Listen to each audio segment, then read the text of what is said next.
Hello, everyone. My name is Trace Borden. Today I'm going to be discussing the Navajo culture.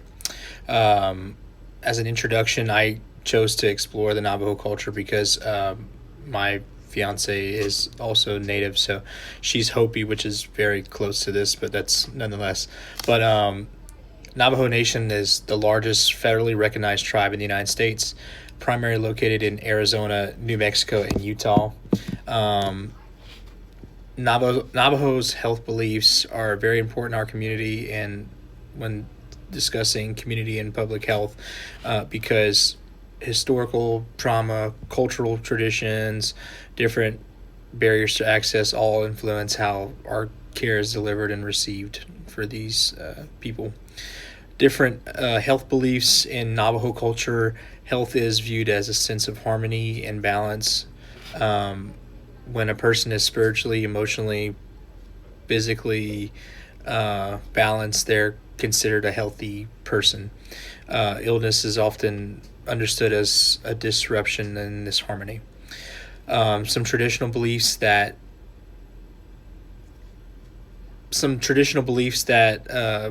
are followed suggest that sickness may result from sort of a spiritual imbalance, any kind of negative thinking, improper behavior, or contact with something that's spiritually harmful. Because of this worldview, different healing focuses on restoring balance rather than just treating physical symptoms like we do in our healthcare world. Spiritual well being is just as important as their physical health. When discussing their healthcare providers, many of the Navajo individuals use both Western medicine providers and traditional healers of their culture. Traditional healers, sometimes called medicine men or medicine women, may perform different ceremonies, chants, herbal remedies, or sand painting rituals to help restore their harmony. While there is respect for doctors and nurses in their culture, they trust more.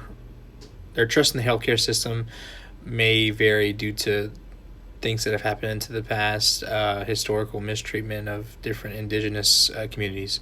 Therefore, cultural humility and respectful communication are essential when talking to Navajo people of Navajo culture.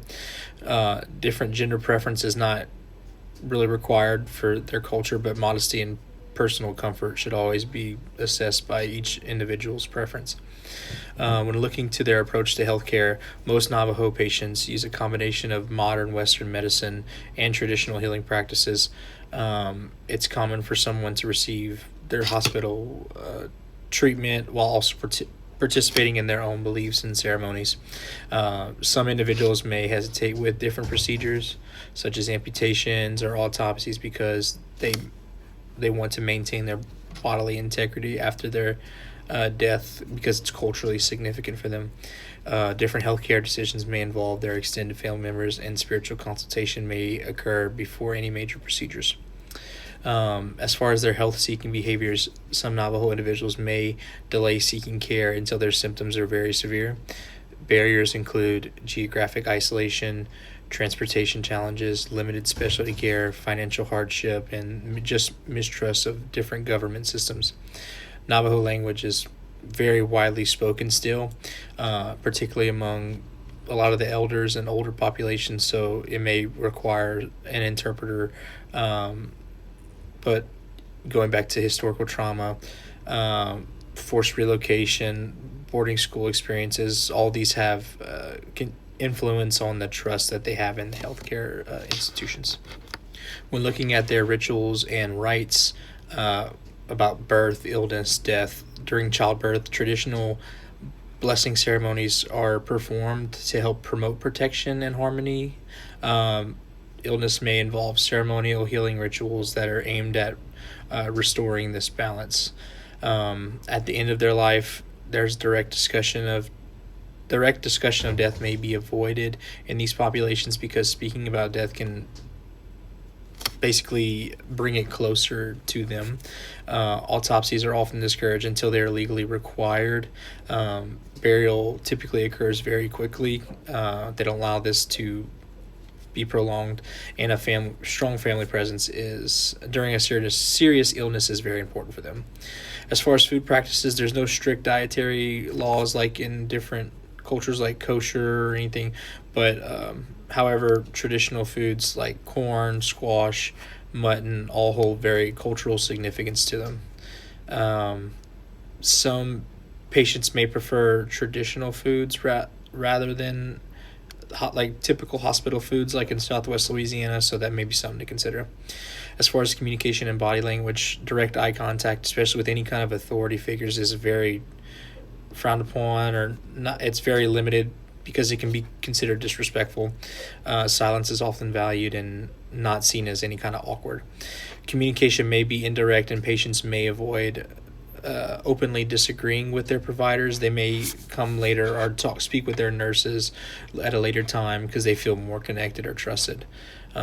Physical touch is should be explained to the patient before initiating, as always, and privacy should always be respected.